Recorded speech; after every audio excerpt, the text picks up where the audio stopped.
Christopher Nolan is one of the biggest visionaries working today. Actors can't accept a role quick enough from Nolan, and you can't blame them. But I actually negotiated in couples therapy, this is a true story, the one caveat to my taking time off was if Chris Nolan called. He is known for a lot of things. Movies about time, deception, Michael Caine, practical effects, and Hans Zimmer.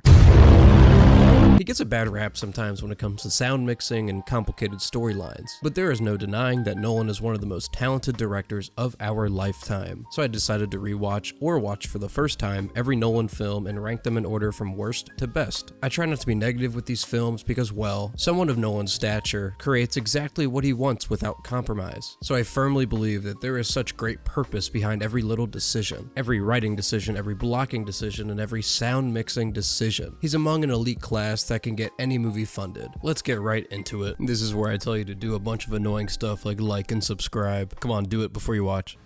Shadowing, following. I started to follow people. Who? Anyone first.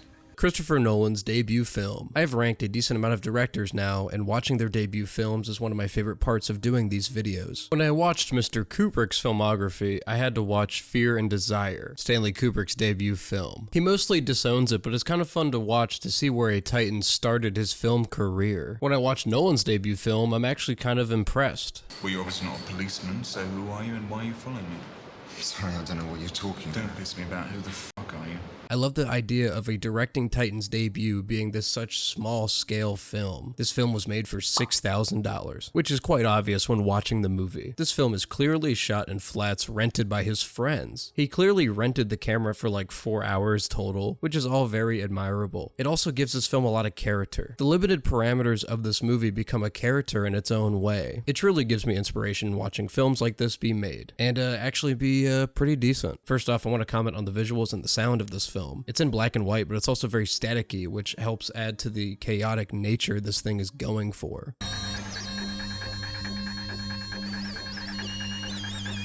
Kind of reminds me of Pi, Aronofsky's debut, especially with the electric, panicky score. Nolan decides to tackle some themes of deception, privacy, and materialism. He is also trying to deceive the audience with the fractured narrative. Sometimes our character has a haircut, dresses differently. Our character randomly appears with cuts at times. The whole Memento playbook. The major takeaway I had from this film was how Nolan has had the Nolan ending since the beginning. If you have seen any Nolan movie, you know what I mean. Still a pretty solid debut.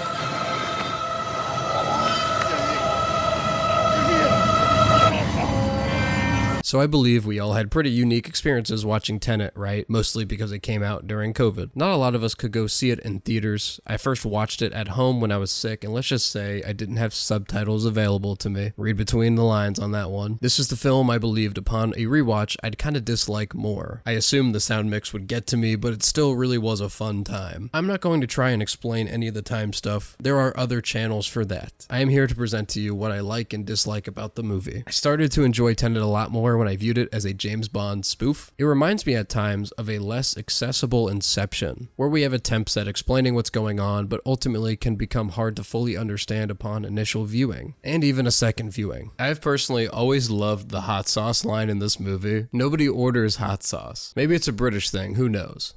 I ordered my hot sauce an hour ago.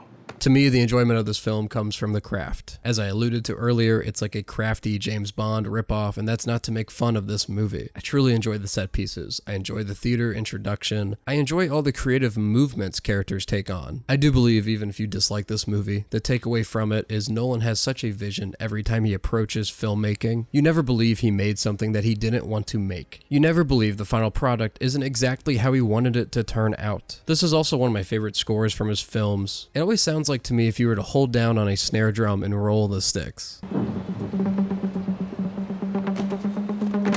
And it builds throughout the entire film. It's far from Nolan's best, but you gotta respect something so grand with a budget of $200 million, and for it to be so hard to digest for general audiences. I am glad it exists, and I hate saying this, maybe just shut off your brain and watch Nolan do cool stuff with a lot of money. I wish I had better analysis than that, but here we are. They found a signed copy of one of your books at Kay's house. So you're gonna be brought in for questioning. At the station. Yeah, that's what they usually do. At the station. Okay, brought in for questioning. I can write that easily. Calm down. It's no big thing. Nolan's first big-budget thriller comes in the shape of Insomnia, a remake of a Norwegian film that features none other than Stellan Skarsgård. If you asked me who directed this film without any knowledge of anything in the world, Nolan would not make my top 5. That being said, I really enjoyed this. The editing in this movie may be a little crazy for my liking, okay? It was really hard for me to edit the clips for this segment because it would cut so quickly. I try to time my cuts with the audio, and it's just like cut, cut, cut, cut, cut. Insomnia is about an LA cop played by Al Pacino that flies into Alaska for a special case with his partner. His department is being investigated by internal affairs while they're trying to investigate the killing of a woman in this local Alaskan town. The partner tells him about the deal he's about to cut that might leave Al Pacino vulnerable. Later, a chase for the bad guy turns into a fatal event for his partner and the lines get blurred. Robin Williams plays the killer that ends up blackmailing Al Pacino about his partner's death, as he witnessed him shoot his partner as he was fleeing the fog. A very interesting premise that is very upfront about the themes we will tackle. We tackle themes such as police corruption and vigilantism. The ultimate do the ends justify the means movie. Later in the film, Pacino talks about how he planted evidence for a known child murderer. I went and took some blood samples from the boy's dead body, and I planted them in Dobbs's apartment. I love movies that ask more questions than they answer, and I'm strictly talking thematically here. The film's plot is pretty cut and dry, and maybe it suffers from being a typical cop thriller, but at the same time it tackles a lot of profound ideas I feel like I don't see in these films. Since it's a remake, I have to assign this credit more so to the initial creators, right? This film also has a lot of interesting dynamics between the characters. We have Hilary Swank, 2 years before $1 Million Baby, playing the young ambitious cop that looks up to the LA cop. What does she do when she finds out the LA cop might be lying about the story he has made up? Robin Williams plays the killer of the woman. He claims it was totally an accident, but since he is able to blackmail Al Pacino's character, we have this dynamic of a cop trying to frame a perfect suspect, or trying to push a narrative through the help of a man that isn't even wanted for anything besides questioning. Robin Williams is really good at this scary villain phone call thing. Truly such a talent. Ultimately, this film is very performance driven, and you have to credit Nolan and the talent for getting those performances. Pacino is really good at playing this quiet, tired, monotone LA cop. What can I do for you, sir? Why couldn't you tell anyone you shot him? That seems like he's really just done with it all. Sleep-deprived acting is up there with drunk acting to me, where it can really be a place for an actor to showcase his talent. This film also reminds me of Heat at times. Maybe it's just because it's Al Pacino with the bad guy, but we have scenes where they're obviously at odds with each other, but make peace for the time being given their circumstances. Under pressure, you don't always see the wood for the trees. You, for one, should have figured that one out by now. In the end, it's a pretty solid message about not losing your way and how it's really hard to put the genie back in the bottle when it comes to corruption. There is no one-off. Come on, Reynolds. How many times I gotta tell you? It's not safe for you to hang around here anymore. Why not? Because the cop's looking for you. Now, I gotta get you a new identity, some new clothes, a different car would do for now. So put these on. Whoa. What cop? Memento still has a very special place in my heart. I remember it being one of the first films that was shown to me as an adult. When I was personally making the investment into film, my friend came over and we watched Memento, and of course I went, what did I just watch? My brain hurts. Huh?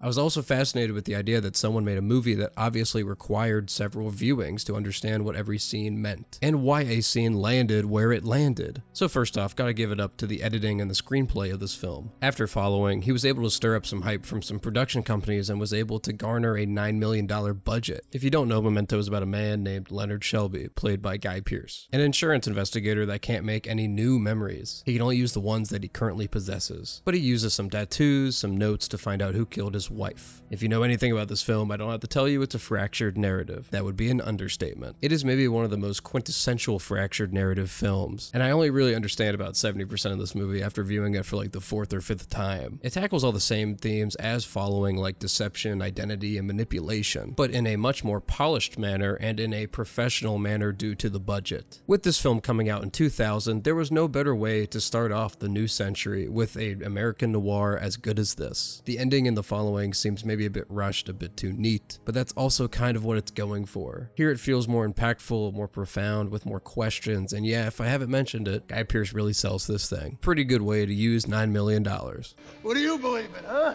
What do you believe in? I believe whatever doesn't kill you simply makes you stranger. Before you guys get mad, I thought it would be easier to combine all three of these movies. Let's say all three of these movies had free roam in the rankings. I don't really think any one of these movies would be in a vastly different spot. I'll give a quick ranking of the three. Batman Begins is pretty fun, kind of goofy, but honestly a touch underrated. The Dark Knight's perfect. Everybody says this. This is not groundbreaking information to you. It's a perfect comic book movie. The Dark Knight Rises sucks, but honestly, I don't even really blame Nolan for it. The timing of Heath Ledger really threw off everything for this movie. They had to scramble. Okay, you have my personal rankings on the three. Now let's talk about them as a whole here. I remember from the start, the first thing I noticed was how snappy these films are. All of the run times listed for these movies all feel fabricated. And nowadays, that's one of the biggest compliments people like to hear. These three films really became where Nolan mastered his own style and how to paste that style onto the comic book genre. He chose to do Batman specifically because it's grounded. He's just a rich vigilante, no superpowers. It's all based in humanity, which makes it easier to elicit emotions. This is one of the most talked about film trilogies of all time. I find it really hard to add anything here. Heath Ledger obviously gives one of the best supporting performances of all time. Bane talks pretty funny, and we talk about fear a lot. Fear against those who prey on the fearful. Manipulate the fears in others to do you fear. It's Nolan's Batman. It's a masterful, dark, grounded, forever iconic comic book trilogy that will most likely never be topped. One last thing, the bank scene from The Dark Knight is probably one of the greatest starts to an action film in my lifetime. I've always loved how goofy the scarecrow effects are in Batman Begins, man. It's legitimately terrifying.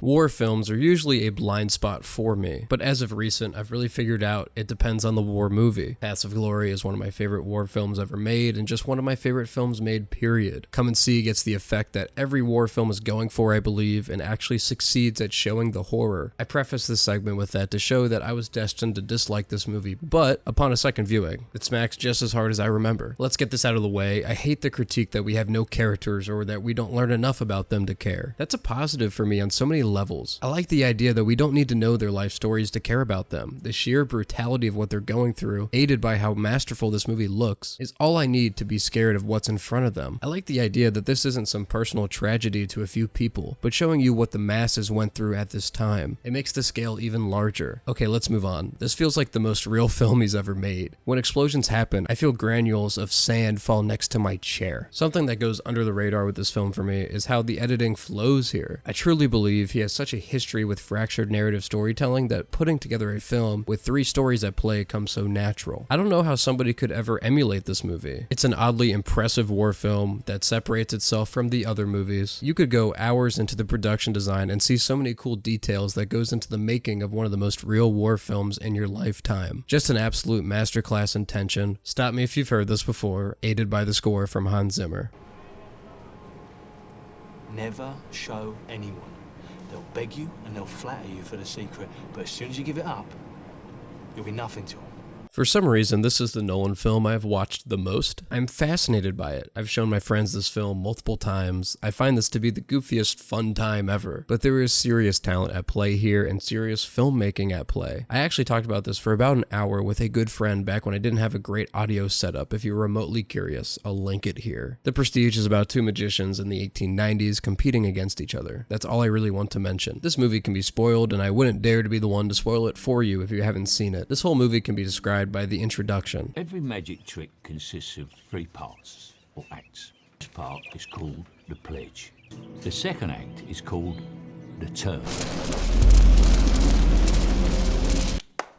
That's why every magic trick has a third act. The hardest part. The part we call the prestige. The pledge being the ordinary, the turn being the extraordinary, and the prestige being the finish. Hugh Jackman is one of my favorite actors, and I wish he could do more roles, but this may be one of my favorites from him. Same goes for Christian Bale. Both of these actors are very choosy with their roles, so I am glad they all came to the prestige with an insane supporting cast, by the way. Obviously, Michael Caine has to make an appearance, but Rebecca Hall and Scarlett Johansson really make the romance feel real in this film. Essentially, this whole movie tends to be magicians putting their baddies in the back seat and just being like, I just want to do magic. I want to be better at magic than that guy. I have always compared this film to The Game by David Fincher. The movies themselves are not alike in any way, but the way they fit into the director's filmography is what I'm alluding to. They're both just goofy, fun, rewatchable movies. Speaking of the supporting cast, what the hell, man? David Bowie as Tesla? This is really one of the aspects of the film that works the most for me. It's when we start to add in the idea of actual magic occurring. Again, I won't spoil for the audience, but when this film really jumps another level for me is when we get that blurred line. It kind of reminds me of Following and Memento when it comes to the topic of obsession, but yeah, just a great old fun time. One of the most rewatchable films in his filmography. I don't really have to say this, but the ending is so Nolan that Nolan haters will rip their hair off one follicle at a time. Its own proof. It's recursive. It's nonsensical. Are you calling my life's work nonsense, Murph? No, I'm saying that you've been trying to finish it with one arm. No, with both arms tied behind your back.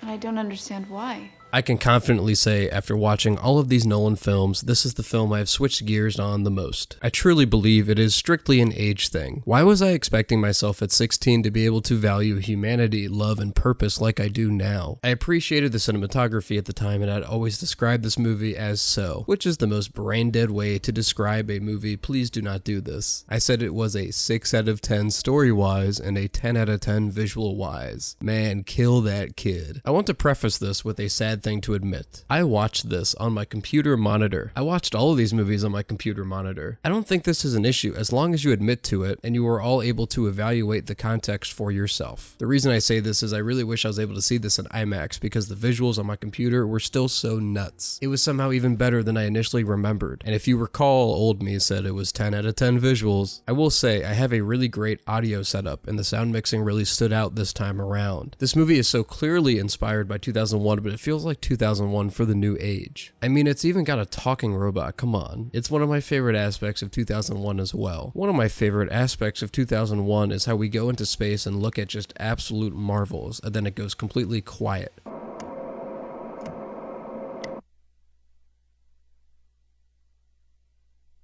Sound is cut off, everything is just fully immersing you. Same goes for this movie. I've been trying not to mention the Hans Zimmer score because it's going to get repetitive if I mention it for every single Nolan film, so I wanted to hold it on for this. This is my favorite of his scores for Nolan's filmography, and I really do feel as if it aids and drives the emotion home for me. I really enjoy when they meet up at the end and the music played is like a funeral, but it's so uplifting at the same time. It's mission accomplished music.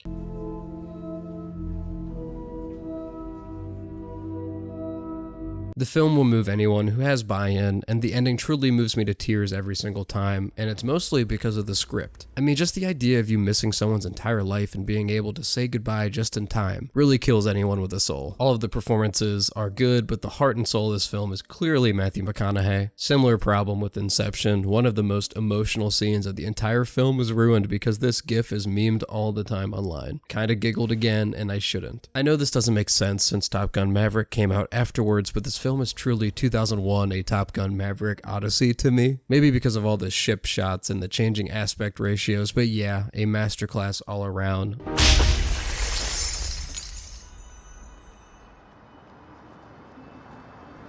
Haven't seen this movie in about 10 years, and I really wasn't sure what to expect. This is usually viewed as the quintessential film to start your Nolan watching with. I was young, I just remember being confused and going, ah, sure, fun set pieces, lots of named actors, creative filmmaking, not much else. This time around, it really did have a profound effect on me, but it was aided by a friend giving me another perspective. The perspective being that Leo is Christopher Nolan, and the whole film is about the filmmaking process. Each dream is another film. That's why these scenes are usually over the top and look like your typical blockbuster, filled with slow motion and corny lines. Characters like Tom Hardy, Joseph Gordon-Levitt, and Cillian Murphy represent elements of the filmmaking process. Tom Hardy is clearly an actor. He's portraying the uncle to deceive Cillian Murphy's character. Joseph Gordon-Levitt is like a producer trying to work out how to put out Leo's vision. And Seidos is like the studio. Lots of people have various theories when viewing it like this, but I think it's an awesome layer to the film. Kind of like how The Boy and the Heron has commentary on Miyazaki's career. It's awesome to see something this introspective about halfway through Nolan's current filmography. At the same time, this plays out like a mystical love story, and the performances really aid it. I'm kind of mad that this depressing Leo scene has been memed to death online. It's such a devastating performance, but I can't help but laugh during the scene. Oh no! Jesus!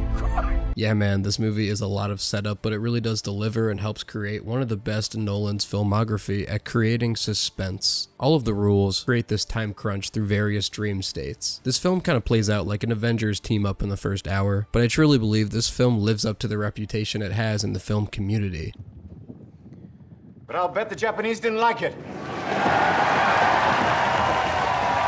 I've seen Oppenheimer 3 times now, twice in IMAX and once at my house. All 3 times I was pretty confident in calling this the best Nolan film. One of my secret goals of this video was to dethrone Oppenheimer as my favorite Nolan movie. I was aware that I haven't seen many Nolan films since my late teens, and yeah, I enjoyed the other films a lot more this time around, but I am standing pat here. Oppenheimer is still my favorite Nolan movie. Here's why. This made me feel how I felt during Interstellar, but somehow raised the stakes. And I know that makes absolutely zero sense. Interstellar is about saving humanity, and Oppenheimer is about also saving humanity, but not saving the planet to the same extent. Obviously, the bombs created during Oppenheimer are destroyer of worlds worthy, but again, Interstellar is global famine, and everyone on Earth will die. Those are the stakes. A good start would be the flow of this film. 3 hours has truly never gone by faster. The lube of this film is the Ludwig Göransson score. I love how Nolan just decides to never turn it off. I swear to God, there's got to be 180 minutes of the score created for this film. Scenes don't really end in this movie. They start and overlap with other scenes aided by the music, and it somehow works. I don't want to hear the sound design issues where you can't really hear the dialogue. It's totally fine. There are some scenes where I do struggle, but it's on purpose. Like the interrogation scenes, it's supposed to be overwhelming. I'm not supposed to hear every single word, and that's okay. The main attraction to this film will be the cast for a lot of people. There are so many people in this film where I go, maybe that's their best role to date. I love Good Will Hunting, and I love Matt Damon in it. He's bloody fantastic in this movie, and all these characters are written with such brilliant human complexities. He is balancing the act of being tasked with the highest stakes project mankind has ever seen, and making sure nothing goes wrong. And of course, things will go wrong with the left-wing nutjob Robert Oppenheimer, played by what I am getting more comfortable saying is the newer age Daniel Day-Lewis. The project he selects at this point are just perfect after perfect movie. If you have ever seen this interview of Oppenheimer, you will understand why this man was chosen. This is where the meme of his face comes from. Look how haunted this man is by the aftermath of his creation. I don't know if there's a better actor today at demonstrating the nuances of facial expressions than Cillian Murphy. I guess I'll go over Robert Downey Jr.'s Oscar-winning performance as well. I've seen most of his stuff at this point and has to be at the top of his filmography. He somehow turns a character that isn't the literal name of the film into another main player here that feels almost as equal as Robert Oppenheimer. I will say, after watching all of his films, I used to say this was his most ambitious movie, but after watching Inception again, I think that title still has to go to Inception. No shade, you're still a perfect movie, Oppenheimer. And that's the list. It seems like I have fairly unique opinions when it comes to Nolan. I've never been his biggest fan, but honestly rewatching all of his films gave me a greater appreciation for all of his films. You can't deny that every film release he has is a pop culture moment. Give visionaries your time and they will not disappoint you. Let me know what your favorite Christopher Nolan movie is in the comments, but other than that, see ya.